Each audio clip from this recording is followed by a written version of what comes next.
My greedy son-in-law shouted, "You worthless old man, pack your things and get out of my house." I quietly smiled and left. 7 years later, my lawyer called. "Sir, he's in the conference room begging to sign everything." When I walked in, his face turned white as a ghost. Before continuing, subscribe to the channel and write in the comments what time it is in your region right now. My name is Barney Rogers. I'm 68 years old, and I live in Austin, Texas, in a house I built with my own 2 hands 40 years ago. Spent most of my life practicing corporate law, retired 8 years back. Always thought I understood people pretty well. Contracts, negotiations, reading between the lines. Turns out I didn't know my own daughter's husband at all. Samantha, my Sam. She was always the light in my life, especially after her mother passed. Smart, kind, with this laugh that could fill a room. We were close, or at least I thought we were. Then 6 years ago, she met David Clark at some corporate mixer.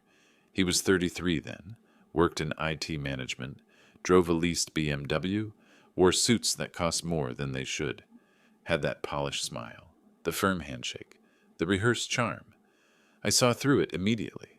But what father wants to admit his daughter's choosing wrong? Their wedding was small, tasteful. David played the perfect son-in-law, called me sir, asked about my law career, even pretended to be interested in my clock restoration hobby. The first red flag came 2 months after the wedding. They showed up at my door with suitcases. "Just temporarily, Barney," David said, flashing that corporate smile.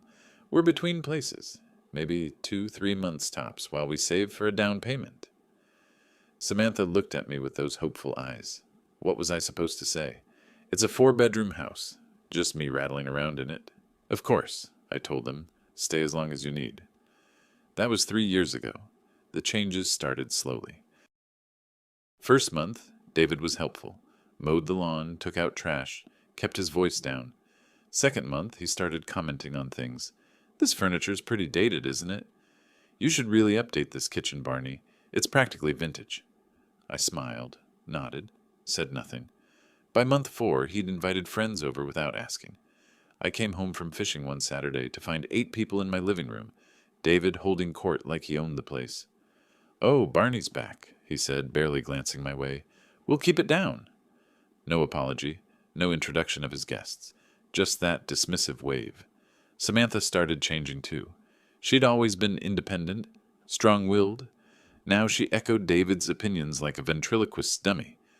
"Dad, David thinks we should renovate the master bathroom." "Dad, David says you really need to update your internet speed." David thinks. David says, as if she'd forgotten how to form her own thoughts. I tried talking to her once, about 6 months in. Caught her alone in the kitchen one morning. "Sam, honey, is everything okay? You seem different lately." She stirred her coffee without looking at me. "I'm fine, Dad. Just growing up, I guess. David says you're having trouble accepting that." "David says," I repeated. "What do you say, Samantha?" She left the kitchen without answering. The house began transforming around me. David started making changes. Small at first. New curtains in the living room, different furniture arrangement, then bigger things. He had contractors come in to redo the kitchen. Never asked. Just announced one morning. "Renovation starts Monday." When I protested, Samantha intervened. "Dad, it's for the best. This kitchen is ancient. David's covering most of the cost anyway." Most of the cost. In my house. Using his credit, no doubt, expecting to recoup it somehow later. His friends started treating my home like their hangout spot. Thursday night poker games, weekend barbecues. I'd come downstairs in my own house to find strangers eating my food, using my grill, making themselves comfortable on my patio furniture. David would introduce me, when he bothered at all, as Sam's dad or the old man. Never by name, never with respect. I watched my daughter slip further away month by month. She worked longer hours, came home exhausted, let David make all the decisions. When I suggested maybe they should look for their own place, she got defensive. "We're saving money, Dad. You said we could stay. Are you going back on your word?" 2 years in, David stopped pretending altogether. He'd critique my groceries. "Who buys generic brands anymore, Barney?" Mock my clothes. make jokes about my age. Better speak up, old man. I know your hearing's going. It wasn't, but Samantha would laugh along, that forced, uncomfortable laugh that broke something in me each time. The breaking point came 3 months ago. David decided to throw a party for his colleagues. Didn't ask, didn't inform me, just started setting up on a Friday afternoon.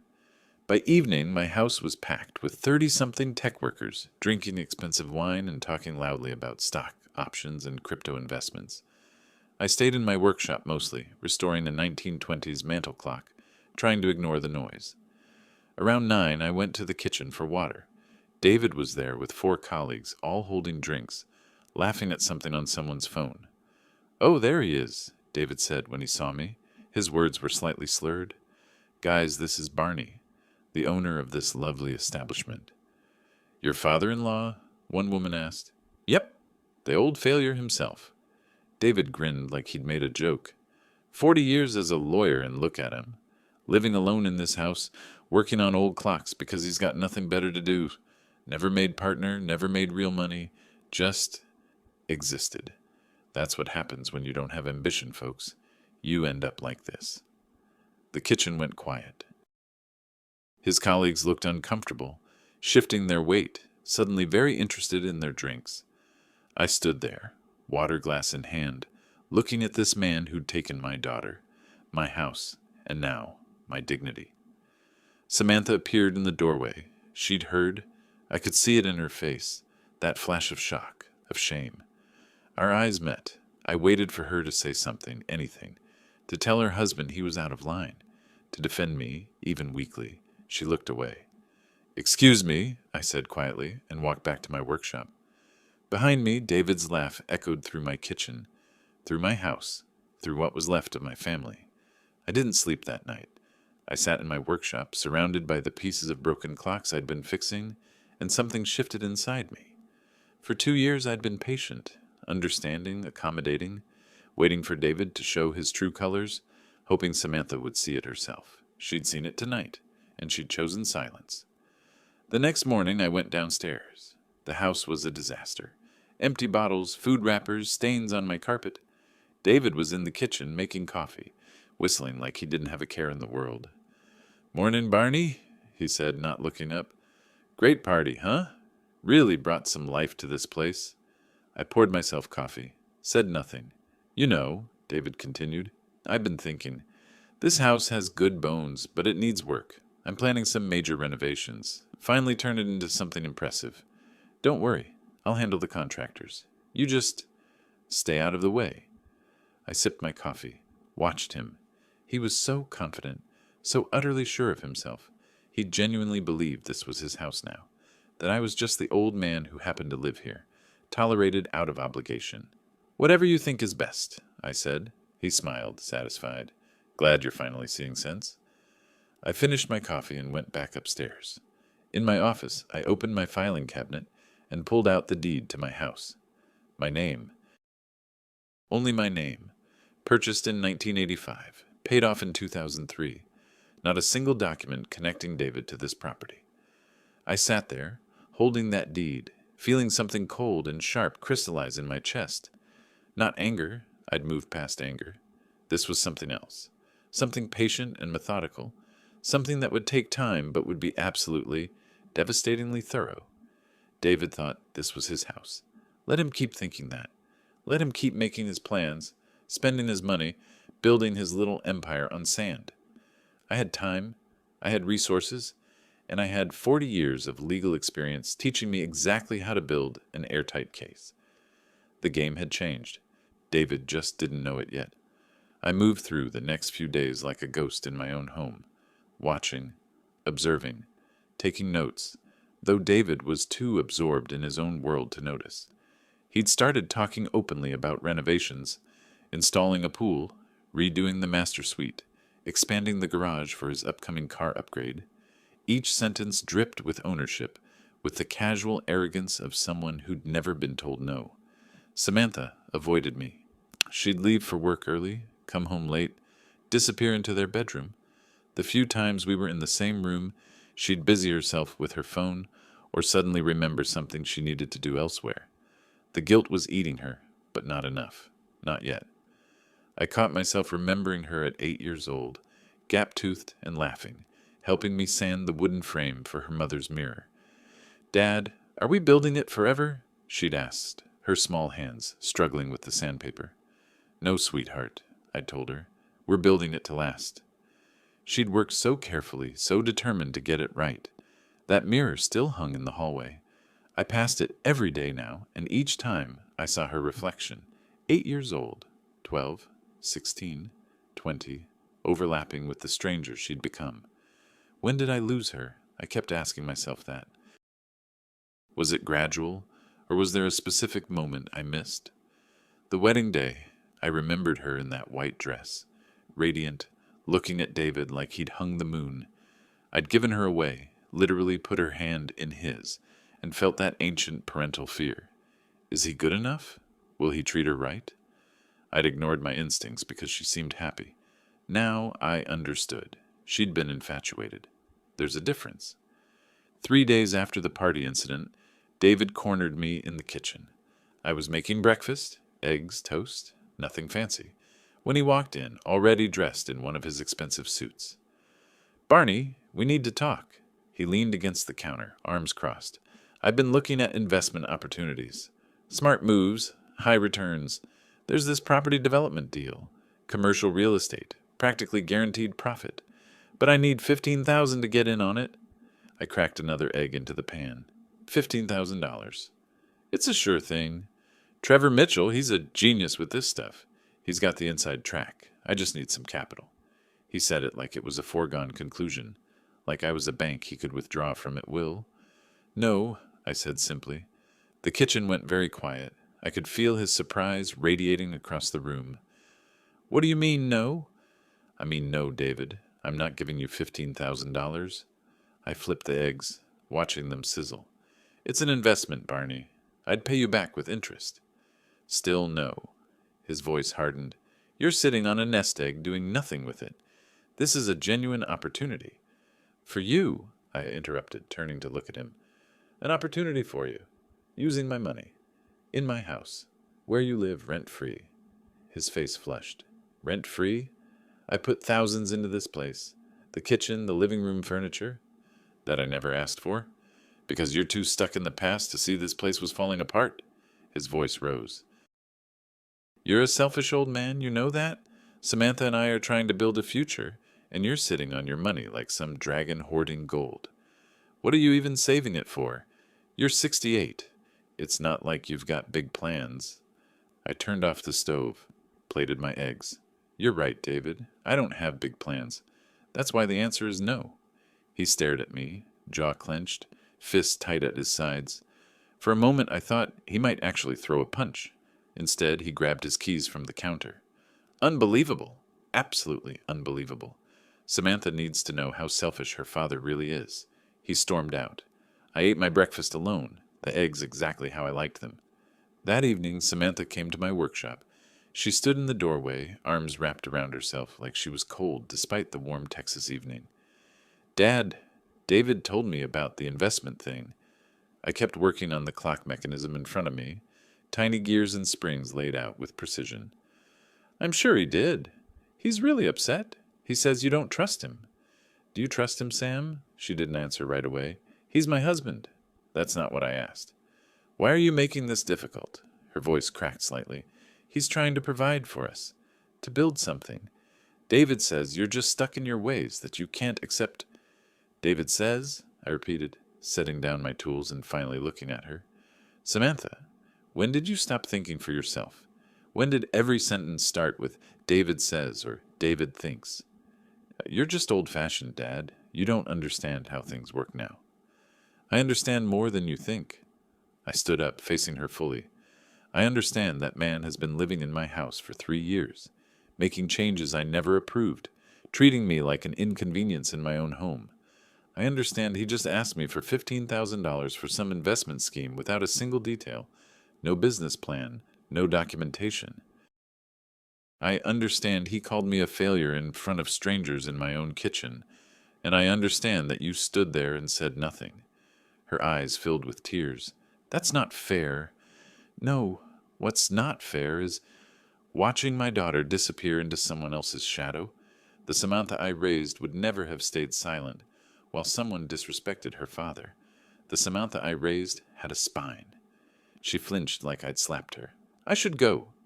Yes, I said quietly. You should. She left.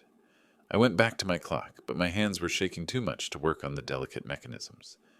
I remembered teaching her to ride a bike, her fearless laughter as she pedaled faster, shouting, "Don't let go, Daddy, don't let go." I hadn't let go until she was ready, but somewhere along the way she'd let go of me. The next day I went fishing. Lake Travis, early morning, just me and the water and the silence. I needed to think, to process, to figure out what came next, because living like this, a stranger in my own home, watching my daughter choose her husband's cruelty over basic decency, this couldn't continue. I was casting my line when it all clicked into place. The solution, simple, elegant, and completely legal. The house was mine, only mine. David had been making all these plans, spending money, building his little empire on property he didn't own and had never asked about. He'd assumed. That was his fatal flaw. He assumed. And what did they say about assuming? I packed up my gear and drove back. When I got home, David's car was gone, but Samantha's was in the driveway. I found her in the kitchen making tea. She looked up when I entered, her face carefully neutral. "Sam, I need to ask you something, and I need you to be honest." I kept my voice calm, reasonable. "Does David think this house belongs to him?" She set down the kettle. "What kind of question is that?" "A straightforward one. Has he ever asked about the deed, about ownership, about my plans for the property?" "I don't—" "Dad, what are you getting at?" "Just answer the question." She looked uncomfortable. "He talks about it like it's ours, like we're building our life here. Is that wrong? You said we could stay as long as we needed. You said—" "I said you could stay. I never said I was giving you the house." Her face went pale. "Are you threatening to kick us out because David upset you?" "I'm not threatening anything. I'm asking if your husband understands that he's a guest in my home, because based on his behavior, I don't think he does." "This is ridiculous. You're being petty." "Am I? Think carefully, Samantha. Think about how David talks about this place, how he acts, how he treats me." I stepped closer. "And think about whether you want to spend the rest of your life watching him treat people this way." I left her standing there and went upstairs to my room. That night, lying in bed, staring at the ceiling I'd painted myself decades ago, I made my decision. Not revenge. That would be crude, emotional, short-sighted. No, this would be justice. Measured, methodical, and absolutely deserved. David wanted to play house? Fine. Let him play. Let him spend his money, make his plans, dig himself deeper into the hole he didn't know he was standing in. I had time. I had patience. I had the one thing he'd never bothered to secure, legitimate ownership. And when the time came, when he'd invested enough, committed enough, believed fully that this empire was his, I'd show him exactly how little he actually controlled. The game had begun, and I'd always been good at playing the long game. In my workshop, surrounded by the tick-tock-tick of a dozen restored clocks, I smiled for the first time in days. Time was on my side. It always had been. David just didn't know his clock was already running out. The apartment I rented was small, a one-bedroom in downtown Austin. Nothing like the 4-bedroom house I'd built with my own hands, but it was quiet. And quiet meant I could think without David's voice polluting the air, without watching my daughter transform into someone I barely recognized.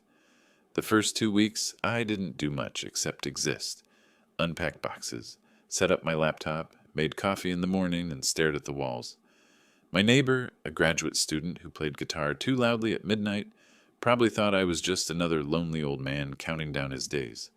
Let him think that. Let everyone think that.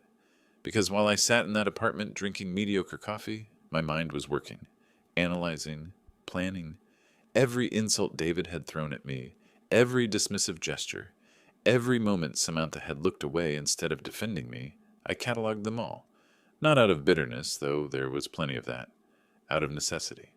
I needed to understand exactly who I was dealing with. David wasn't just arrogant. He was a specific type of arrogant. the kind who believed he was smarter than everyone else because he wore expensive suits and used business jargon, the kind who mistook confidence for competence. I'd seen dozens like him in my legal career. They'd swagger into negotiations thinking they'd already won, never bothering to read the fine print. That was his weakness. He didn't read the fine print. On the 15th day, I walked to the county clerk's office. The building smelled like old paper and air conditioning that worked too hard. I requested copies of the deed to my house at 1847 Oakmont Drive. The clerk, a woman in her 50s with reading glasses on a chain, processed my request without interest. 20 minutes later, I sat on a bench outside the building holding the documents. My name, only my name. Purchased in 1985. Paid in full as of 2003. No co-signers, no additional owners, no transfers of any kind. I'd known this, of course, but seeing it in black and white, official stamps and signatures, it crystallized something. David had been living in my house, making renovations, hosting parties, treating it like his personal kingdom, and he'd never once verified ownership. Never asked to see the deed. Never suggested transferring property rights or adding his name to anything. The arrogance of it was almost beautiful. I folded the documents carefully and slipped them into my briefcase. The same briefcase I'd carried to negotiations worth millions of dollars, back when I actually practiced law. When I hadn't achieved anything, as David so eloquently put it. Walking back to my apartment, I passed a coffee shop with outdoor seating. Through the window, I saw young couples laughing, working on laptops, living their lives. For a moment, I felt the weight of being 68, of being alone, of having lost not just my home but my daughter to someone who saw her as an accessory, a stepping stone to the life he thought he deserved. Then I remembered David's face at that party, the casual cruelty of his words, the laughter of his friends, Samantha's silence. The weight lifted, replaced by something colder, sharper. The next morning I made 2 calls. The first was to a law firm I'd worked with occasionally during my career. Not friends, not drinking buddies, just professionals I respected. I asked for their best real estate attorney. They gave me a name, Gerald Martinez. I met Martinez 3 days later in his office on Congress Avenue. He was in his early 50s, sharp suit, sharper eyes, the kind of lawyer who listened more than he talked, which meant he was good. "Mr. Rogers," he said, shaking my hand, "my secretary said you needed consultation regarding property rights." "I need more than consultation," I told him, settling into the chair across from his desk. "I need strategy." I laid out the situation, the house, David's occupation, the renovations made without my consent, the fact that he'd been treating my property as his own for 3 years. I showed Martinez the deed. He read through everything with the methodical attention of someone who understood that details mattered. When he finished, he set down the papers and looked at me directly. "Mr. Rogers, you have an extremely strong legal position. Your son-in-law has been making improvements to property he doesn't own. In Texas law, those improvements become part of the real property, meaning they belong to you, not him." He paused. "Has he taken any loans or credit using the property as collateral?" "I don't know," I admitted, "but I'd like to find out." "I can make some inquiries through proper channels," Martinez said. "But if you want comprehensive information, financial records, credit checks, business dealings, you'd need someone with investigative capabilities. Can you recommend anyone?" He wrote a name and number on his business card. "Elliot Bishop, former detective, now private investigator. Discreet, thorough, expensive." "I can afford expensive," I said. Martinez handed me the card. "Mr. Rogers, what exactly are you planning here?" I met his gaze. "Justice, Mr. Martinez. I'm planning justice." He didn't smile, but something flickered in his eyes. Understanding, maybe. Or approval. "Then let's make sure we do it right." I hired Elliot Bishop that same week. He came to my apartment, a man in his mid-40s, with the kind of face that blended into crowds, which I supposed was useful in his profession. We sat at my small kitchen table, and I told him what I needed. "Financial records on David Clark," I said. "Credit history, loans, investments, bank accounts, if possible. I want to know where his money goes and where it comes from." Bishop took notes in a small leather notebook. This is for legal purposes? Entirely legal. I'm gathering information about someone who's been occupying my property. Understood. This will take time. Couple of weeks minimum for preliminary findings. I have time, I assured him. 3 weeks later, Bishop returned with a folder, thick enough to use as a doorstop. We sat in the same spots at my kitchen table, and he walked me through his findings like a professor, delivering a lecture on financial stupidity. Your son-in-law is living beyond his means, Bishop began. Way beyond. His salary at the tech company is $82,000 annually. Not bad, but not enough to support his lifestyle. Leased BMW, high-end clothes, frequent expensive dinners, all those home renovations. How's he paying for it? I interrupted. Credit cards, mostly. He's maxed out 4 different cards. Total debt around $38,000. But here's where it gets interesting. Bishop pulled out a specific document. 2 months ago, he applied for a substantial loan, $85,000. I felt something tighten in my chest. For what? Application lists it as a property improvement investment. He needed collateral. Bishop looked at me meaningfully. He listed 1847 Oakmont Drive as his primary residence and indicated ownership interest. But he doesn't own it. No, he doesn't. But banks verify ownership through statements and documentation. If he provided utility bills, driver's license with that address, maybe some forged documents suggesting ownership rights, they might approve it pending final verification. Did they approve it? They did, pending final title verification, which is scheduled for next month. I sat back, processing this. David had fraudulently claimed ownership of my house to secure a loan for $85,000. That wasn't just arrogance anymore. That was criminal fraud. There's more, Bishop continued. He's been actively seeking investment opportunities. High-risk, high-reward type deals. I've tracked at least 3 different consultations with various financial advisors, most of them operating in gray areas of legitimacy. He's desperate, I said slowly. He's trying to get rich quick. Very desperate. And very stupid. Bishop closed the folder. Men like this, they don't stop until they hit a wall. Question is, Mr. Rogers, what do you want to do about it? I looked at the folder. All of David's financial stupidity, documented and verified. All his fraudulent claims. All his desperate grasping for a life he couldn't afford. For now, nothing, I said. Keep monitoring him. Update me monthly. I want to know every move he makes. Bishop nodded, understanding. You're building a case. I'm letting him build his own case, I corrected. I'm just making sure I have documentation when it all falls apart.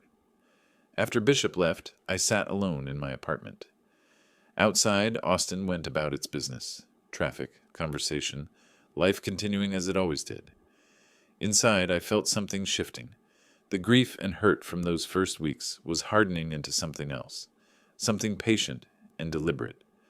My phone buzzed, a text from Samantha. Coffee next week, Wednesday at Mozart's. Our monthly meeting, she'd been doing this since I left, meeting me, making small talk, carefully avoiding any real conversation, performing the role of concerned daughter while defending her husband's every action. I texted back, Wednesday at 2 works fine. I'd play my part too.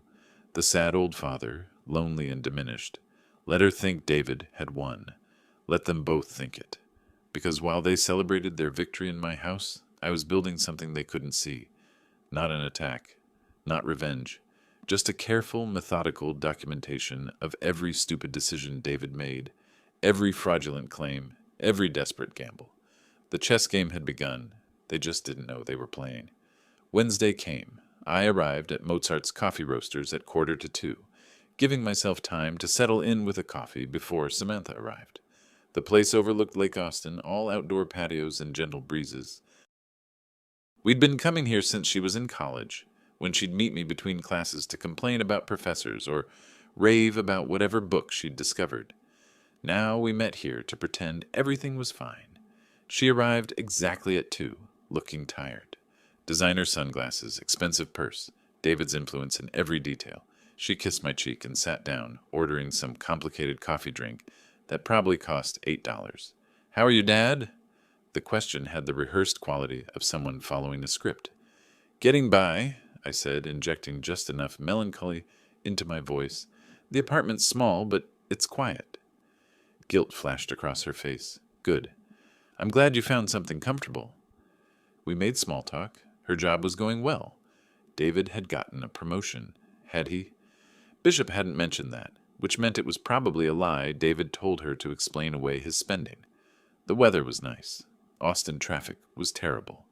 All the meaningless conversations people have when they're avoiding what actually matters. I played my part perfectly, asked gentle questions, showed interest in her life, acted like a father who'd accepted his exile with dignity. When she mentioned that David was considering some exciting investment opportunities, I nodded encouragingly.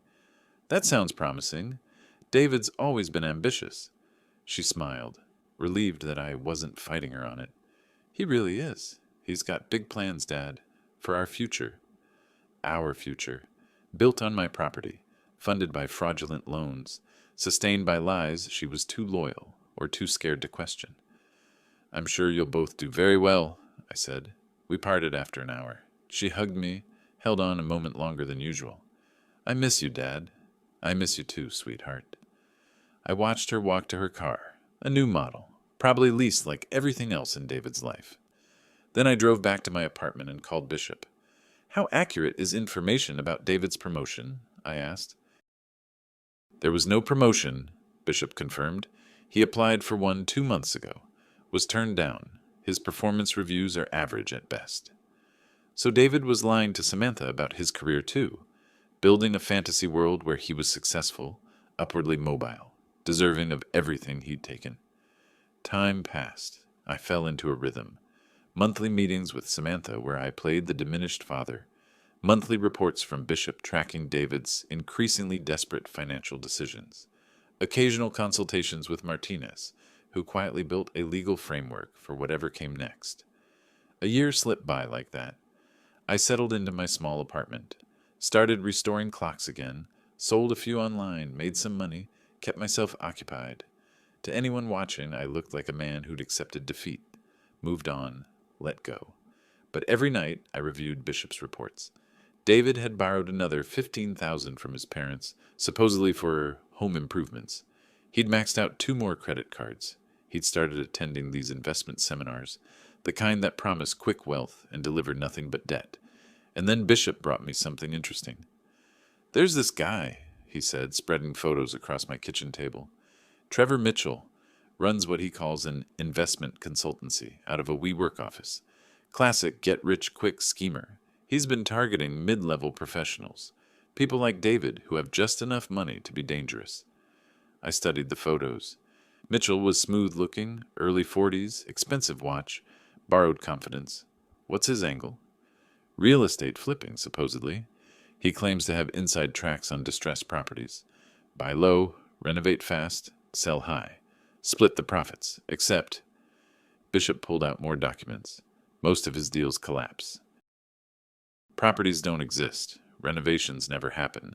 Money just vanishes into administrative fees and unexpected costs.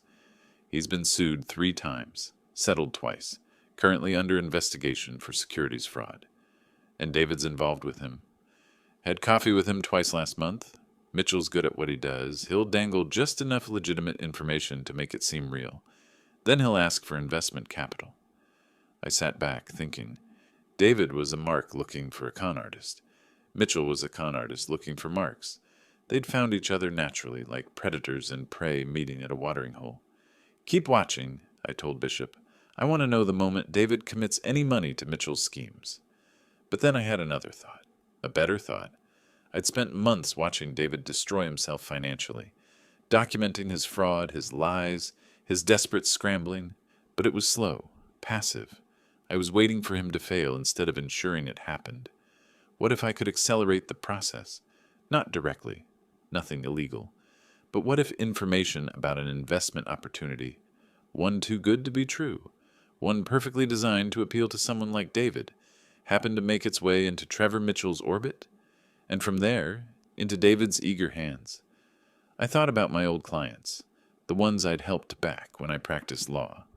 There was one in particular, Marcus Webb, who'd built a small real estate empire through legitimate deals and smart investments. I'd helped him navigate some complex contract negotiations years ago. He'd always said he owed me a favor. Maybe it was time to call it in. I met Marcus at a steakhouse downtown. We hadn't seen each other in probably 5 years, but he greeted me warmly, asked about retirement, ordered expensive wine like he always did. Over dinner, I explained what I needed, not in detail, just enough. A paper investment opportunity. Something that would look lucrative on the surface. Something Trevor Mitchell would find irresistible to pass along to his clients. But something that could be unwound cleanly when necessary, leaving my old client unscathed while anyone who'd bought in lost their investment. Marcus listened carefully. This is about your son-in-law. It's about teaching someone a lesson about fraudulent behavior and consequences. And you want me to be the honey trap. I want you to create a business opportunity that exists just long enough to attract the wrong attention. Then you pull out legitimately. Due diligence revealed problems. Whatever reason works. The deal collapses. You're fine. But anyone who jumped in early... I let the implication hang. Marcus swirled his wine, considering, "This is more elaborate than I expected from you, Barney." "I'm a more complicated man than I used to be." He smiled. "All right, I'll put together something. Commercial property development in South Austin. Looks like a sure thing, timed perfectly for the market. I'll make sure word spreads in the right circles. Trevor Mitchell will hear about it within a week. And when you pull out, I'll cite inspection issues, foundation problems, environmental concerns, all legitimate reasons that would make any smart investor run. But by then, people like your son-in-law will have already committed their money to the middlemen, and middlemen like Mitchell don't refund investments." We shook hands. 2 weeks later, Bishop confirmed that Mitchell had approached David about an exclusive opportunity, a commercial development in South Austin, limited spots available, 30% returns guaranteed within 6 months. David took the bait exactly as predicted. Bishop's next report showed a loan application for $45,000. More fraudulent documentation using my property as collateral. More lies to Samantha about where the money was going. This time, I didn't just document it. I made a copy of the loan application and all his forged ownership documents. Gave them to Martinez with instructions to keep them secure. "When do you want to move on this?" Martinez asked. "Not yet. Let it play out. Let him get the loan. Let him invest in Mitchell's scheme. Let him believe he's finally found his ticket to the wealth he thinks he deserves."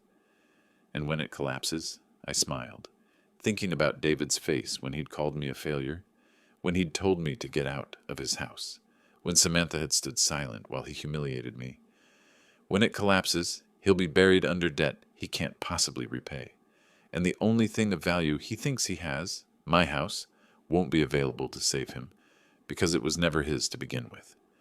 Martinez nodded slowly. "That's not revenge, Mr. Rogers. That's just letting natural consequences unfold." "Exactly," I said. "I'm just making sure he can't escape those consequences by fraudulently using my property. Everything else, that's all him. His choices, his greed, his lies." I left Martinez's office feeling something I hadn't felt in over a year. Not satisfaction, exactly. More like certainty.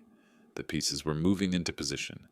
The trap was being set not by me, but by David himself, with every fraudulent loan application, every desperate investment, every lie told to my daughter. All I had to do was wait, and waiting had never bothered me.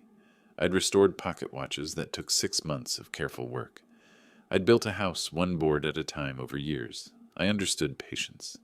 David was about to learn that patience, combined with documentation and legal precision, was far more dangerous than anything he could imagine. That evening, I sat in my apartment working on a 1930s clock mechanism. My phone buzzed. Samantha, asking if I was free for coffee next week. I texted back, yes, set down my phone, and returned to the delicate work of fitting tiny gears together. Each piece had its place. Each piece had to be positioned exactly right for the mechanism to work. Rush it, force it, and you'd break something irreplaceable. But take your time, follow the design, let each piece fall into place naturally. Then everything would run exactly as intended. Tick-tock, like clockwork. And that's when I understood how to repay them. not with anger, not with obvious revenge, but with patience, precision, and the simple act of letting David destroy himself while I documented every step. Justice didn't need to be dramatic. It just needed to be inevitable. 3 years. That's how long I watched and waited while David's empire of lies crumbled around him. Bishop's reports became my monthly entertainment. Each one documented another poor decision, another desperate gamble, another step closer to the edge. The commercial property deal I'd helped orchestrate through Marcus Webb collapsed exactly as planned. Marcus cited foundation issues discovered during inspection and pulled out cleanly. But David had already wired $45,000 to Trevor Mitchell as his investment share. Mitchell, true to form, disappeared that money into administrative fees and processing costs. No refunds, no recourse, just a very expensive lesson in trusting the wrong people. I kept attending my monthly coffee meetings with Samantha. Watching her across the table at Mozart's, I could see the strain growing month by month. She looked tired, thinner. The designer clothes were still there, but they hung differently now, like she'd lost weight from stress rather than intention. "How's David?" I'd ask, keeping my voice neutral. "He's good. Busy. Working on some new projects." The lies came easier to her now. Practice made perfect. I'd nod sympathetically and change the subject. Never pushed, never challenged. Just the concerned father accepting his exile with grace. Meanwhile, Bishop kept me updated on reality. David's second investment through Mitchell, some rental property scheme in San Antonio, collapsed 6 months after the first one, another $30,000 gone.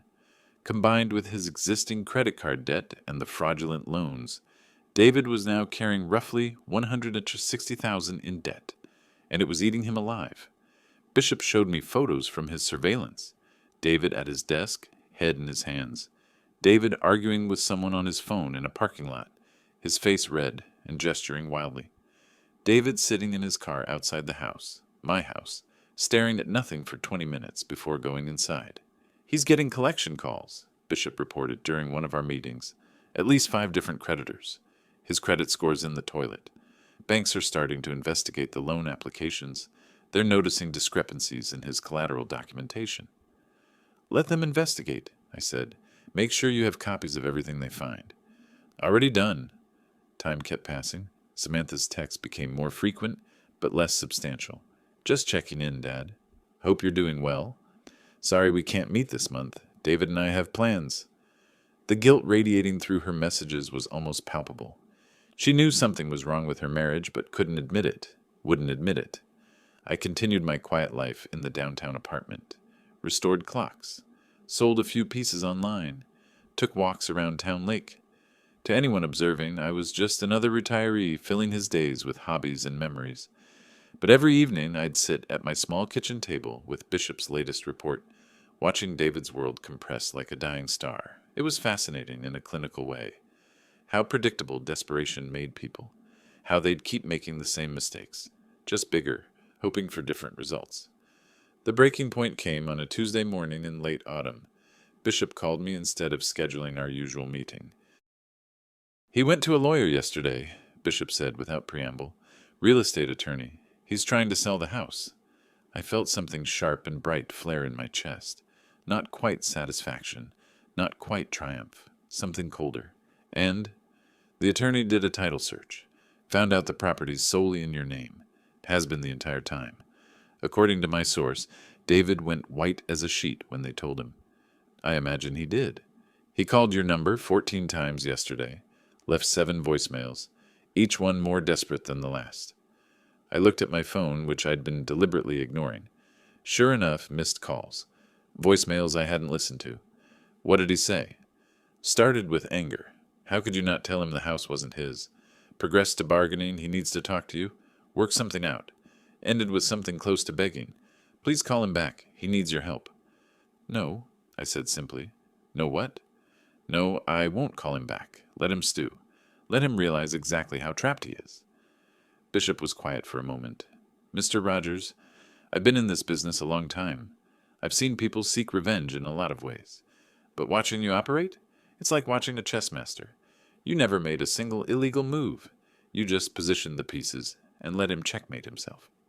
I'm not seeking revenge, Mr. Bishop. I'm simply declining to be the solution to problems David created for himself. Right, Bishop said, and I could hear the smile in his voice. Declining to be the solution. That's one way to put it. After we hung up, I sat at my window overlooking downtown Austin. The fall sun cast long shadows across the street.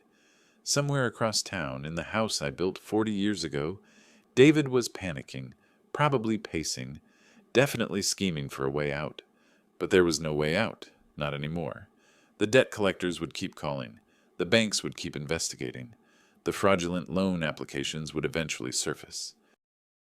And the only asset he thought could save him, the house worth $680,000 in the current Austin market, belonged to someone else entirely. I thought about calling Samantha, warning her. But no, she needed to see this herself, needed to understand who she'd married, what he'd been hiding from her. If I told her, she'd think I was interfering, trying to ruin her marriage out of spite. Better to let David do that himself. My phone rang again, David's number. I let it go to voicemail. Then it rang again, and again. On the fourth call, I turned off my phone entirely. That evening, I worked on a particularly complex pocket watch from the 1940s. The mechanism was intricate, each tiny component interdependent. Remove one piece and the entire thing stopped working. David had removed himself from any legitimate claim to my property.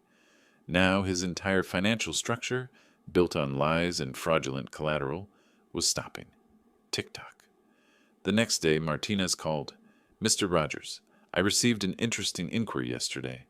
A lawyer representing David Clark contacted our office. They're requesting you sign over property rights to 1847 Oakmont Drive. I see. They're offering you 20% of the sale value as a goodwill gesture for allowing them to reside there. I almost laughed. 20% of my own house as a goodwill gesture. What did you tell them? That I'd present the offer to you.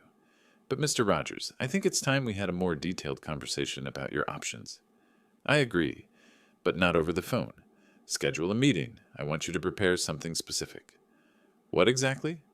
A complete legal breakdown of David's position, his fraudulent loan applications, his unauthorized improvements to my property, everything that gives me leverage, and then I want you to draft terms for what happens next. You want to go to the authorities? Not yet. First, I want to meet with him, face to face, in your office with you present. I want him to understand exactly how thoroughly he's destroyed himself, and then I want to give him a choice. What kind of choice? The kind where he gets to decide between definitely going to prison or possibly avoiding it by doing exactly what I say. Martinez was silent for a moment. You know, when you first came to me 4 years ago, I thought you were just an old man who'd been kicked out of his house. I underestimated you. Most people do, Mr. Martinez. That's their mistake. We scheduled the meeting for the following week. In the meantime, David's calls continued. I didn't answer any of them, but I did listen to the voicemails, chronicled his descent from demanding to pleading, from threats to bargaining to outright begging. It was almost sad. Almost. Samantha finally called me one evening. Dad, have you talked to David? No. He says he's been trying to reach you, that it's urgent. I'm sure it is. Dad, please. I don't know what's going on between you two, but... Samantha, has David told you about his financial situation? Silence. Then carefully. What do you mean? Ask him. Ask him about his debts, his investments, his loan applications. Ask him about the house. Dad, you're scaring me. Good. You should be scared. Not of me. Of what you're about to find out about your husband. I hung up. It was harsh, maybe, but necessary. The facade was cracking. Soon it would shatter completely, and I'd be there to watch every moment. The meeting was scheduled for a cold morning in February. Martinez's office, conference room 3, 10 o'clock sharp. I arrived early, dressed in my best suit, the charcoal gray one I'd worn to important depositions back when I practiced law. Martinez met me in the lobby, looking professional and slightly concerned. Mr. Rogers, Mr. Clark's attorney just called. David will be here alone, no legal representation. He can't afford one anymore, I said. We went to the conference room. It had a long mahogany table, leather chairs, windows overlooking Congress Avenue. Martinez laid out his files and documents with methodical precision. Everything we'd collected over 4 years, every piece of evidence, every fraudulent form, every lie documented and verified. "Are you sure you want to do this?" Martinez asked. I thought about that party 4 years ago. David calling me a failure in my own kitchen. Samantha's silence. The casual cruelty of someone who thought he'd already won. I've never been more sure of anything. At 10 o'clock exactly, there was a knock on the conference room door. David walked in, and I almost didn't recognize him. The expensive suits were gone, replaced by something off the rack and slightly too big. He'd lost weight, not in a healthy way, but in the way people do when stress eats them from the inside out. His skin had a grayish tint. Dark circles shadowed his eyes. The confident swagger I remembered had been replaced by something hunched, diminished. He stopped when he saw me. For a moment we just stared at each other across the conference table. "Barney," he said, and his voice cracked slightly, "thank you for meeting with me." I didn't respond, just gestured to the chair across from me. He sat. His hands trembled slightly as he placed them on the table. "Look, I know we've had our differences." "Differences," I repeated. "Is that what you call throwing me out of my own house?" His face flushed. I made mistakes. I see that now. But Barney, I'm in trouble. Real trouble. The debts, the loans, I didn't realize how bad things had gotten, and You need to sell my house." He blinked. Once, twice, like he couldn't quite process what I'd said. "Your house? Barney, Samantha, and I have been living there for almost 4 years. We've put over $60,000 into renovations." "Unauthorized renovations to property you don't own," Martinez interjected smoothly. "Which legally become part of the real property and belong to Mr. Rogers." David turned to look at Martinez as if noticing him for the first time. "Who are you?" "Gerald Martinez, Mr. Rogers' attorney." The color drained from David's face. It was remarkable, really. I'd heard the expression, "white as a sheet," but never seen it so literally demonstrated. His face went from flushed to pale in seconds, like watching water drain from a sink. "Attorney?" David repeated weakly. I opened the folder in front of me. Slowly, deliberately. Let him watch as I pulled out the first document, the deed to my house. 1847 Oakmont Drive, I read aloud.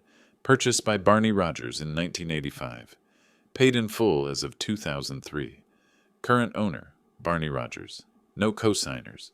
No additional parties. No transfers of ownership. David's mouth opened, closed, opened again. No sound came out. He looked like a fish drowning in air. "You never asked," I continued conversationally. "In 4 years of living in my house, making changes, hosting parties, treating it like your personal kingdom, you never once asked to see the deed, never suggested transferring ownership or adding your name. You just assumed."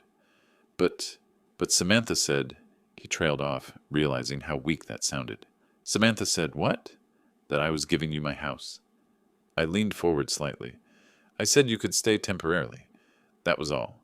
You heard what you wanted to hear." His hands were shaking visibly now. He clasped them together, trying to hide it. Okay, I understand there was a misunderstanding. But Barney, please, I'm asking you, begging you, sign over the property. I need to sell it. I'm drowning in debt. $160,000. Collection agencies, lawsuits. The bank is investigating my loans." "The fraudulent loans," Martinez said. "The ones where you claimed ownership of property that isn't yours." David's eyes went wide. The panic in them was almost comical. It wasn't fraud, exactly. I thought there was a misunderstanding about the ownership. I pulled out the next document, then another, and another. Loan applications, credit checks, forged documents claiming ownership interest in my property. "This is fraud, David. Federal fraud. Using property you don't own as collateral for loans? Falsifying ownership documents? That's not a misunderstanding. That's a felony." His breathing became rapid, shallow. His right hand went to his collar, loosening it like he couldn't get enough air. No, I can explain. Can you?" I let the question hang in the air. "Can you explain to the FBI how you forged property documents? Can you explain to the federal prosecutors? Because Mr. Martinez has very kindly compiled all the evidence. It's really quite thorough. David looked at Martinez, then back at me. The panic was transforming now into anger, into desperation, cycling through emotions too fast to track. You're threatening me? You set me up? All this time you were planning... I didn't set you up, David. I did nothing illegal. I simply declined to stop you from destroying yourself. I leaned back in my chair, keeping my voice calm and cold. Every bad investment, your choice. Every fraudulent loan application, your decision. Every lie you told my daughter, that was all you. You can't do this. His voice rose, cracking. Samantha will never forgive you. She'll what? Choose the husband who's been lying to her for years, hiding massive debts, risking her future on schemes and frauds. The husband who's been using her father's property to secure loans without permission? I shook my head. I think Samantha is smarter than you give her credit for. He stood abruptly, the chair scraping loud against the floor. For a moment I thought he might try something physical. But Martinez stood too, and David seemed to remember where he was. In a lawyer's office, surrounded by evidence of his crimes, with nowhere left to run. What do you want? David asked, and his voice was barely a whisper now. Just tell me what you want. I stood slowly, gathering my documents. I want you and Samantha out of my house. You have 30 days. If you leave voluntarily, without drama, without trying to damage my property, I won't give this evidence to the authorities. 30 days? I can't find a place in 30 days. I don't have money for deposits. That's not my problem. You should have thought about that before you called me a worthless failure in my own kitchen, before you told me to pack my things and get out of your house. I paused, letting him remember. Except it was never your house, David. It was always mine. His face crumpled. Not quite crying, but close. The transformation from arrogant to destroyed was complete. Standing there in his cheap suit, trembling and pale, he looked nothing like the man who'd confidently kicked me out 4 years ago. You planned this, he said finally. All of it. You wanted this to happen. No, I corrected. I wanted you to learn that actions have consequences, that you can't build an empire on someone else's foundation. And I wanted my daughter to see who she married before you destroyed her too. I walked toward the door, then paused, turned back. You called me a worthless old man who'd achieved nothing. But David, I own my house. I have my savings. I have my dignity. And I have the satisfaction of watching you realize that underestimating people is a very expensive mistake. I left him there, collapsed in the chair, his head in his hands. Martinez followed me out. That was brutal, Mr. Rogers, he said quietly. That was justice, Mr. Martinez. In the elevator down, I allowed myself a small smile. The game was over. David had lost. And the best part? He'd lost to his own greed, his own arrogance, his own stupid assumption that an old man couldn't fight back. My phone buzzed. A text from Samantha. Dad, David just called me. He's saying things I don't understand. Please, I need to talk to you. I texted back. Mozart's, tomorrow, 2:00. It was time for my daughter to finally hear the truth. I didn't hear from David again. But that evening, Martinez called. Mr. Rogers, I thought you should know. David Clark tried to contact me again after you left. Wanted to negotiate terms. When I told him the 30 days was non-negotiable, he started threatening legal action. Martinez paused. Then he broke down crying on the phone. It was uncomfortable. What did you tell him? That any legal action would result in immediate filing of fraud charges with federal prosecutors. He hung up after that. I thanked Martinez and ended the call. Sat in my apartment, looking out at the Austin skyline as evening fell.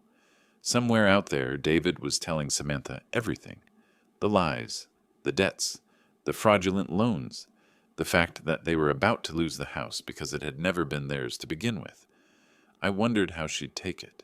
My strong, smart daughter who'd somehow convinced herself that defending her husband's behavior was the same as loyalty. Would she finally see what I'd seen all along? Or would she find a way to blame me for David's choices? My phone rang at 9:30 that night. Samantha. Dad. Her voice was thick, like she'd been crying for hours. I need to see you. Please. Mozart's, I said. Tomorrow. 2:00. Not tomorrow. Now. Please, Dad. I need... Her voice broke completely. I closed my eyes, heard my little girl in that broken sound. Come to my apartment. I'll text you the address. She arrived 40 minutes later. I barely recognized her. No makeup, hair pulled back messily, wearing sweatpants and an oversized jacket. Her eyes were red and swollen. She looked 17 again, like when she'd come home from college that first heartbreak, before she'd learned to hide her pain behind designer clothes and careful smiles. I let her in, made tea, the chamomile blend she used to drink when she couldn't sleep. We sat at my small kitchen table, the same table where I'd reviewed Bishop's reports, where I'd plotted my methodical documentation of her husband's self-destruction. He told you, I said, not a question. She nodded, wrapping her hands around the mug. Everything. The debts, the loans, the investments that failed. He said, she stopped, swallowed hard. He said you have proof he committed fraud, that you're going to send him to prison if we don't move out in 30 days. That's not quite accurate. I told him if he leaves voluntarily, I won't press charges. But you could. You have evidence. Yes. How long have you known? She looked up at me, and the betrayal in her eyes cut deeper than anything David had said or done. About the debts, the fraud. How long? I could have lied, softened it, but she deserved the truth. I hired a private investigator a few weeks after David kicked me out. I've known about his financial situation for almost 4 years. Her face went white. 4 years? You've known for 4 years and you never told me? Would you have believed me? Every time I tried to talk to you about David, you defended him. You told me I was old-fashioned, that I didn't understand, that I needed to accept your choices. I kept my voice gentle but firm. If I'd told you he was drowning in debt, committing fraud with my property, what would you have said?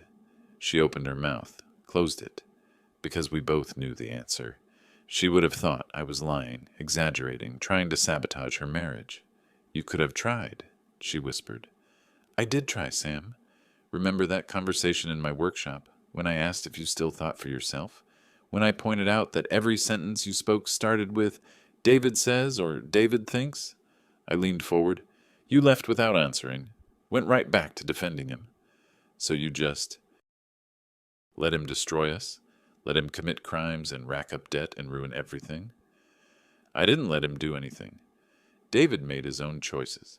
I just made sure he couldn't use my property to escape the consequences. I paused, and I waited for you to see what I'd seen all along. What? That my husband is a criminal? That my marriage was a lie? Her voice rose, anger cutting through the pain. Congratulations, Dad. You were right. Is that what you wanted to hear? You win? No. I said it quietly, but with enough force that she stopped. I didn't want to win, Samantha. I wanted my daughter back, the one who stood up for herself, the one who didn't let anyone, not even someone she loved, treat her father like garbage in his own home. She flinched. That's what this is about, that party? You've been planning this for 4 years because David said some things when he was drunk? It wasn't about what David said. It was about you saying nothing. I let that sink in. Your husband called me a worthless failure in my own kitchen, humiliated me in front of strangers, and you stood there silent. That's when I knew I'd lost you to someone who would never love you the way you deserved. You don't know anything about what David and I, don't I? When's the last time you made a decision without checking with him first? When's the last time you had your own opinion about something? Your own plans? I watched her struggle to answer. David didn't just take over my house, Sam. He took over your life, and you let him because you were so afraid of admitting you'd made a mistake. She was crying again, silent tears streaming down her face. I loved him. I don't know what I feel anymore. I know, and I'm sorry it had to happen this way. I reached across the table, took her hand. But Samantha, listen to me. David used you. He used our family, our home, our relationship. He risked everything we had for his own ambitions and never told you the truth. That's not love. That's not partnership. But you used him too, didn't you? She pulled her hand back. This investment that failed. Bishop mentioned it to David. Some property deal that was too good to be true. Did you set that up? Smart girl. Even through the pain, she was connecting the dots.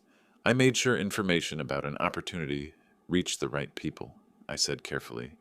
What David did with that information was his choice. You manipulated him into bankruptcy. No, I gave him enough rope to hang himself. There's a difference. I stood up, refilled our tea, buying time to organize my thoughts. David was already making terrible financial decisions, already lying to you, already committing fraud with my property. I didn't create those problems. I just made sure he couldn't escape them by fraudulently selling a house he didn't own. She sat there, processing. The kitchen clock ticked loud in the silence, one of my restored pieces, a 1950s West clocks. Tick-tock. Time passing. Consequences arriving. What happens now? She finally asked. That depends on you. David has to leave the house. That's non-negotiable. He committed federal crimes, Sam.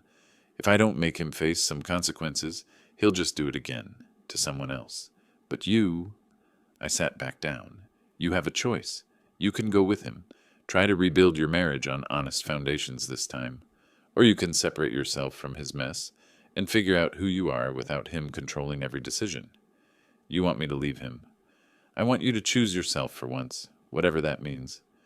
She cried harder then, the kind of crying that comes from deep grief, from the death of a future she'd imagined. I let her, didn't try to comfort or fix, just sat there with her while she mourned. When the tears finally slowed, she looked up. David wants to fight this, wants to get lawyers involved, claim tenant rights or something. He can try. Martinez will bury him in documentation. And if David pushes too hard, I'll have no choice but to turn over the fraud evidence to federal prosecutors. I met her eyes. I don't want to do that, Sam. Despite everything, I don't want to see him in prison. But I won't let him keep living in my house, spending money he doesn't have, dragging you down with him. 30 days, she said softly. 30 days. She stood up, exhausted and drained. At the door, she turned back. Did you ever stop to think that maybe I was happy? That maybe it wasn't perfect, but it was mine? Yes, I said honestly. Every single day, and every single day I watched you become smaller, quieter, less yourself. That's not happiness, sweetheart. That's just fear of being alone. She left without responding. I stood at my window and watched her car pull away, wondering if I'd just lost my daughter permanently or taken the first step toward getting her back. My phone buzzed. A text from Martinez. David Clark just contacted me through his personal email. He's threatening to sue you for emotional distress and unlawful eviction. I responded that tenants without legal ownership have no standing for eviction claims and that we have documented proof of his fraud. He hasn't responded since. I typed back, keep monitoring. If he does anything stupid, let me know immediately. Because desperate men do stupid things, and David was very, very desperate. The next day started quietly. Too quietly. I'd learned over the past 4 years that silence often preceded storms. I was right. At 11 in the morning, my apartment building's front desk called. Mr. Rogers, there's a David Clark here to see you. He says it's urgent. I almost said no, but curiosity won. Tell him I'll be down in 5 minutes. I took my time getting ready. Let him wait. When I finally reached the lobby, David was pacing near the entrance, looking even worse than yesterday. Unshaven, same clothes, wild-eyed. Barney! He rushed toward me. Please, just 5 minutes. That's all I'm asking. The desk attendant was watching nervously. I nodded toward the small seating area off the lobby. 5 minutes. We sat. David leaned forward, hands clasped together like he was praying. I made a mistake. A huge mistake. I see that now. But Barney, we can fix this. Let me buy the house from you. I'll work with the banks, consolidate the debts, find a way. You have $160,000 in debt and no assets. How exactly do you plan to buy a house worth $680,000? I'll figure it out. Get a loan from my parents, sell some things. Your parents gave you $10,000 yesterday, according to my information. That leaves you $150,000 short before you could even think about a down payment. His face went through several emotions. Surprise that I knew about his parents, fear at how much I knew, desperation as he realized how trapped he was. You've been watching me, this whole time. I've been protecting my interests. There's a difference. This is insane. His voice rose. The desk attendant looked over. David caught himself, lowered his voice. You can't do this. I have rights. Samantha and I lived there for 4 years. That establishes residency, tenant protections. You're welcome to pursue that legally. My attorney will be happy to explain why you have no case, especially when the fraud documentation comes to light during discovery. You're blackmailing me. No. I'm offering you a choice. Leave voluntarily and start over somewhere else, or refuse and face federal prosecution. That's not blackmail. That's consequences. He stood abruptly. This isn't over. I'm going to fight you. I'll find a lawyer who'll take this case. I'll prove you manipulated us, set us up. With what evidence? What did I do that was illegal, David? I stood too, staying calm. I own my house. Legal. I hired professionals to gather information. Legal. I made sure you couldn't fraudulently use my property as collateral. Perfectly legal. You're the one who forged documents, lied on loan applications, committed wire fraud. You want to take this to court? Please do. I'd love to watch you explain your actions to a federal judge. His face cycled through rage, fear, desperation. You planned this. From the beginning. You wanted to destroy me. No, I wanted to protect myself and my daughter from someone who'd already shown me who he was. I stepped closer, lowering my voice. You destroyed yourself, David. Every choice was yours. I just made sure you couldn't use my family as collateral for your ambitions. Samantha will never forgive you for this. Maybe not, but at least she'll know the truth about you. That's worth more to me than her forgiveness. He left then, shoving through the lobby doors with enough force that they slammed against the walls. The desk attendant looked at me questioningly. I just shook my head and went back upstairs. But David wasn't done. That afternoon, my phone started ringing. Unknown numbers, blocked calls. I didn't answer any of them. Then I started getting emails from David's personal account, from addresses I didn't recognize, all with variations of the same message. He was going to sue me, destroy my reputation, prove I'd manipulated everything, make sure everyone knew what kind of man I really was. I forwarded them all to Martinez with a simple note, documentation for the restraining order, if necessary. Martinez called me within the hour. Mr. Rogers, David Clark is unraveling. These emails could be considered harassment. If this continues, we can pursue legal protection. Let it continue for now. Let him keep digging his hole deeper. Just document everything. The calls and emails continued for 3 days. David cycled through threats, pleas, bargaining, anger. It was almost exhausting watching him spiral. Almost. Then Samantha called. Dad, David's talking about contesting this in court. He found some lawyer who thinks we might have a case for tenant rights and equitable interest in the property because of the renovations. Let me guess, a lawyer who doesn't know about the fraud yet. Silence. How do you know these things? Because I know how desperate people operate. Did this lawyer ask to see David's loan applications? Did they run a title search? Or did they just hear live there 4 years and smell a potential payday? I don't know what David told them. Then you should find out. Because when Martinez presents the fraud documentation in court, this lawyer is going to drop David like hot coal, and David will be out whatever retainer he paid them. You sound like you want this to go to court. I don't want anything except what's fair. David leaves my property, faces consequences for his actions, and you get to decide your future without his lies. I paused. What do you want, Sam? I want this to be 4 years ago. I want to go back and listen when you tried to warn me. Her voice cracked. I want to not have wasted the best years of my life on someone who was using me. Then don't waste any more time. 26 days left. Use them to figure out what comes next for you. She hung up without saying goodbye. The harassment continued. More emails, more threats. David even showed up at my apartment building twice more, but I'd instructed the desk not to let him up. The third time, I had Martinez send a formal cease and desist letter. That finally made David go quiet. But it was the quiet of someone planning, not the quiet of someone who'd given up. I knew that quiet. I'd lived in it for 4 years while I built my case, documented his crimes, waited for the perfect moment. David was learning that same patience now, but too late and for all the wrong reasons. 2 weeks passed. Samantha met me for coffee once, briefly. She looked exhausted, thin, older than her 36 years. David's still looking for lawyers, still convinced he can fight this somehow. And you? I'm looking at apartments, small ones, cheap ones, trying to figure out how to afford first and last month's rent on my salary when half of it's been going to pay David's credit card minimums. You don't have to do this alone, Sam. I can help. No, she said it firmly. You've done enough. I need to fix this myself. Need to prove I can stand on my own. I wanted to argue, wanted to tell her that accepting help wasn't weakness, but I understood. She needed to rebuild herself from nothing, needed to prove to herself more than anyone that she could survive without David, without me, without anyone propping her up. So I just nodded. When you're ready, there's a room in the house. Your room. It's yours whenever you need it. Her eyes filled with tears. I don't know if I can go back there. Too many memories. Bad memories? Both kinds, which somehow makes it worse. She left, and I sat alone at Mozart's, watching the lake water lap against the shore.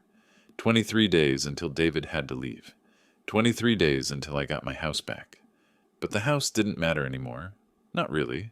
What mattered was that my daughter was finally, painfully, learning to stand on her own.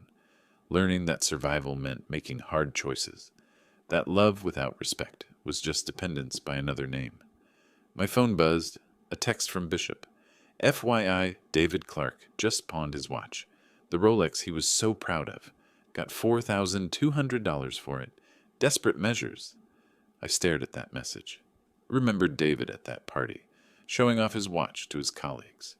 Remembered him checking it ostentatiously during our confrontations.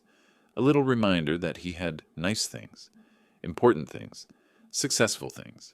Now he'd sold it to pay for lawyers who couldn't save him. Tick-tock, I thought. Time's up. With 2 weeks left on the deadline, things accelerated. David's lawyer, the one who'd thought they could claim tenant rights, dropped him after reviewing Martinez's documentation. I knew because Martinez called me, barely suppressing amusement. Mr. Rogers, David Clark's attorney just contacted me. Said he was withdrawing from the case due to ethical concerns regarding client honesty. Translation, he saw the fraud evidence and ran. How did David take it? According to my source, he threw his phone across the lawyer's office. They're billing him for a replacement. More money David didn't have, thrown away on anger he couldn't afford. The harassment stopped after that. No more calls, no more emails, no more appearances at my building. David had finally understood what I'd known from the beginning. He had no cards to play, no leverage, no escape. But I still heard things through Bishop's reports. David had tried to borrow money from former colleagues. All refused. Word had spread about his financial situation, and nobody wanted to be associated with someone under potential federal investigation. He'd attempted to sell his car, only to discover he owed more on it than it was worth. His parents had given him $10,000, with explicit instructions that it was the last time they'd help him.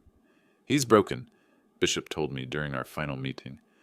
I've been watching people self-destruct for 20 years, Mr. Rogers. David Clark is textbook. Everything he built his identity on, the success, the status symbols, the confidence, it's all gone.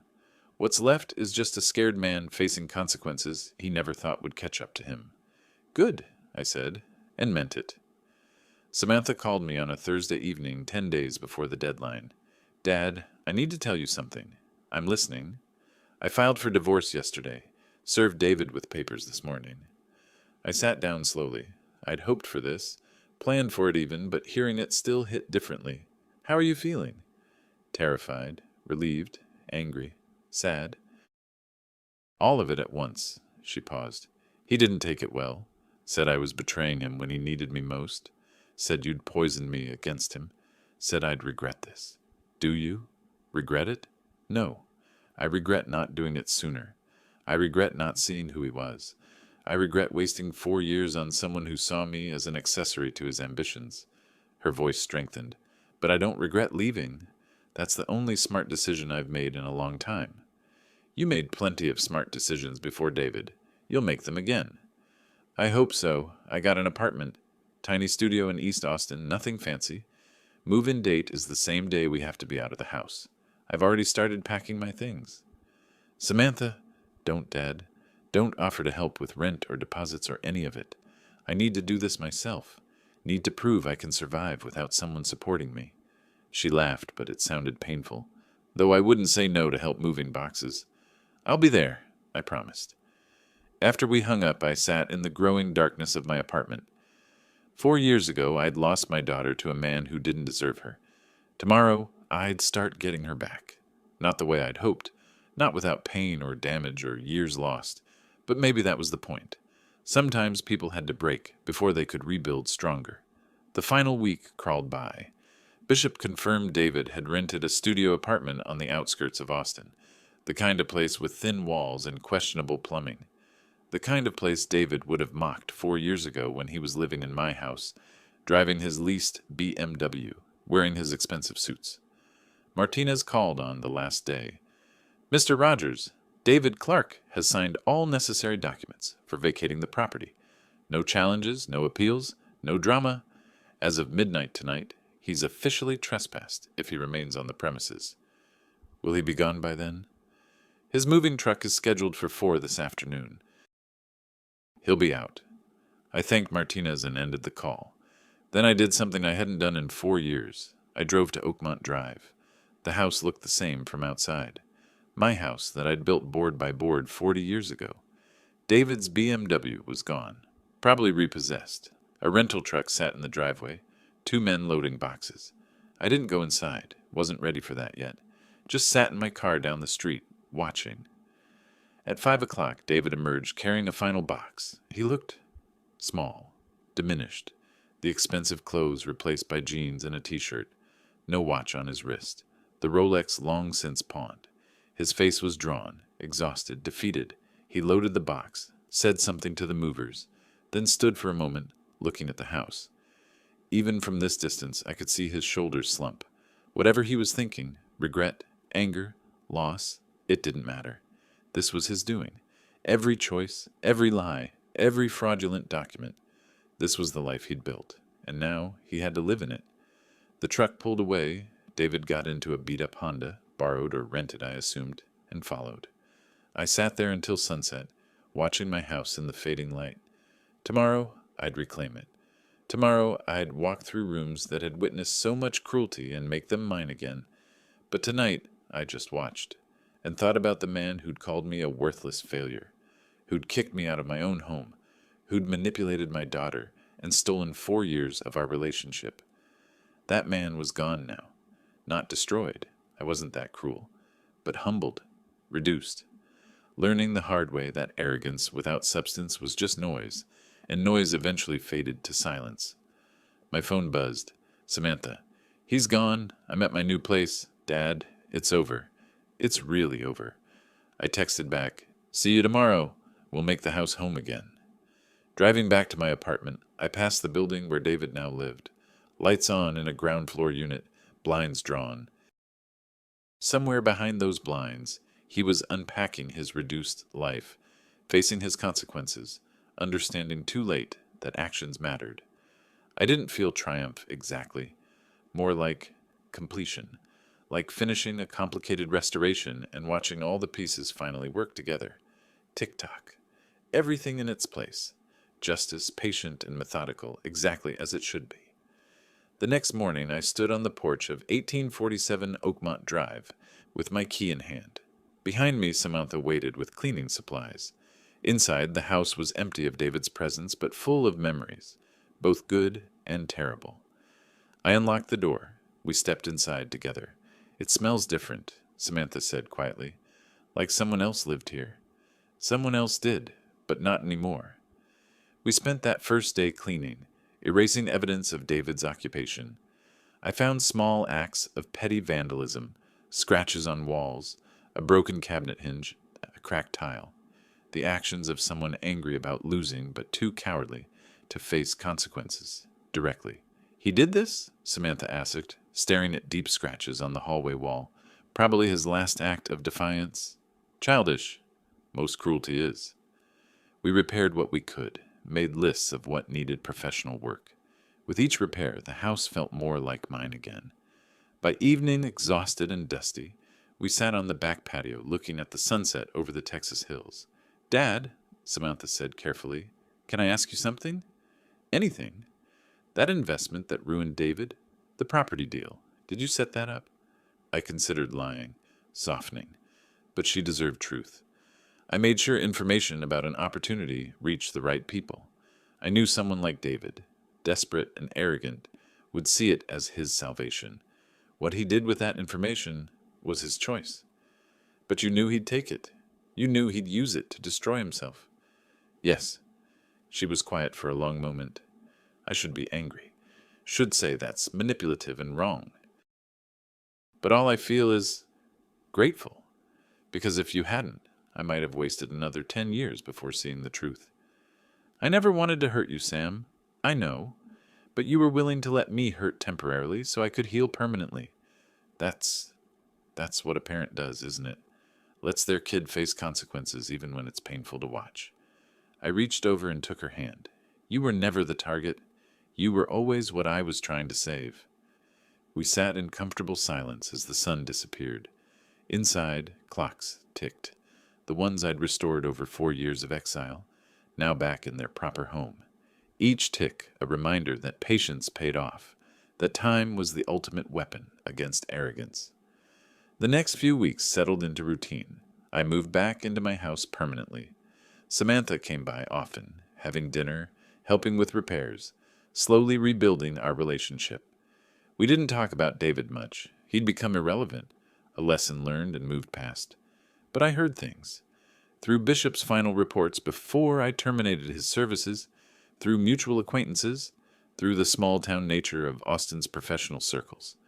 David had taken 2 jobs, one in retail, one doing rideshare driving, trying to manage his debt. He'd filed for bankruptcy, which would follow him for years. His LinkedIn profile, once full of corporate buzzwords and false achievements, was now private. He'd effectively disappeared from the social circles he'd worked so hard to infiltrate. The federal investigation into his loan fraud had quietly been dropped.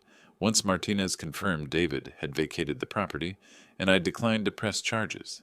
The banks decided the cost of prosecution wasn't worth it. But David's credit was destroyed, his reputation ruined, his ambitions reduced to simply surviving each month. One evening, about 6 weeks after reclaiming my house, I sat in my workshop restoring a particularly complex pocket watch from the 1930s. The mechanism was intricate, dozens of tiny gears and springs, each essential to the whole. Remove one piece and everything stopped. Position each piece correctly, and time flowed perfectly. The door opened. Samantha leaned against the frame, watching me work. "You look happy," she observed. "I am. Because of the house? Because David's gone? Because you're here. Because we're talking again. Because you're building a life that's actually yours." I set down my tools. The house was never what mattered, Sam. You were. She came over and hugged me. "I'm sorry, Dad, for everything. For not seeing it sooner. For not defending you. For wasting so much time." "No apologies. You learned what you needed to learn. That's what matters." She pulled back, wiping her eyes. "Did you really plan all this from the beginning?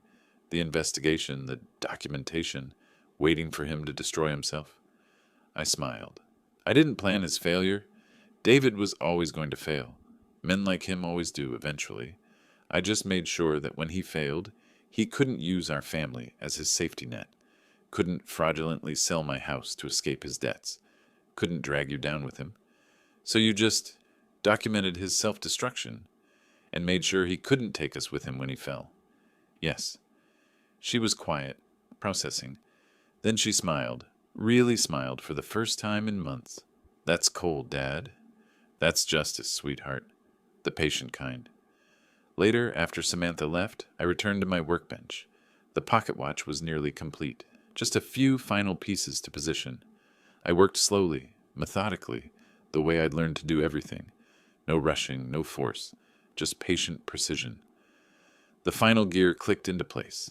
I wound the mechanism carefully and set the watch on my desk. It ticked to life, smooth, steady, perfect. Each gear turning exactly as designed, each spring tensioned precisely, every piece working in harmony. Tick-tock, tick-tock. Outside, birds sang in the Texas evening. Inside, my house, my home, was quiet and peaceful. Samantha was building her new life. David was facing his consequences. Martinez and Bishop had been paid and thanked, every piece in its place. I picked up the watch, held it to my ear. The mechanism ticked with absolute regularity. 60 seconds per minute, 60 minutes per hour. Time, inexorable and fair, moving at the same pace for everyone. The arrogant and the patient, the cruel and the just. David had called me a worthless old man who'd achieved nothing. He'd believed that because I was retired, because I lived quietly, because I didn't flaunt wealth or status. That meant I was weak. He'd looked at me and seen someone he could use, dismiss, discard. He'd been wrong about a lot of things.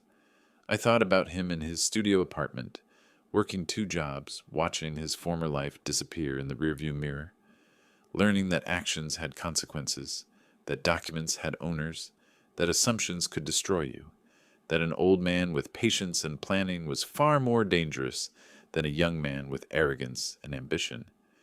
Maybe he'd learn from this. Maybe in 10 years he'd be a better man, humbled, wiser, grateful for the second chance I'd given him by not pressing charges. Or maybe he'd just be bitter. Either way, it wasn't my problem anymore. I set down the watch, listening to it tick. Behind me, a dozen other restored clocks joined in the symphony, each one a project I'd completed during my exile, each one a reminder that broken things could be fixed with patience and skill. I'd fix my clocks. I'd fix my situation. I'd fix my relationship with my daughter. Not perfectly. Some scratches remained. Some damage couldn't be undone.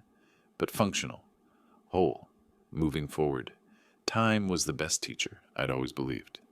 And David had just graduated from a very expensive course. As for me, I was simply a retired lawyer who'd protected his property, documented fraudulent behavior, and declined to be a victim. Nothing illegal, nothing dramatic. Just patient, methodical justice. The kind that ticked along quietly until the moment it struck. And when it struck true. I smiled, wound another clock, and listened to them all tick in harmony. Each second a reminder. Everything returns full circle. Actions meet consequences. Arrogance meets reality. And the old man everyone underestimated, he was just getting started on his next restoration project. If you liked this story, please like this video, subscribe to the channel, and share your impressions of this story in the comments. To listen to the next story, click on the box on the left. Thank you for watching.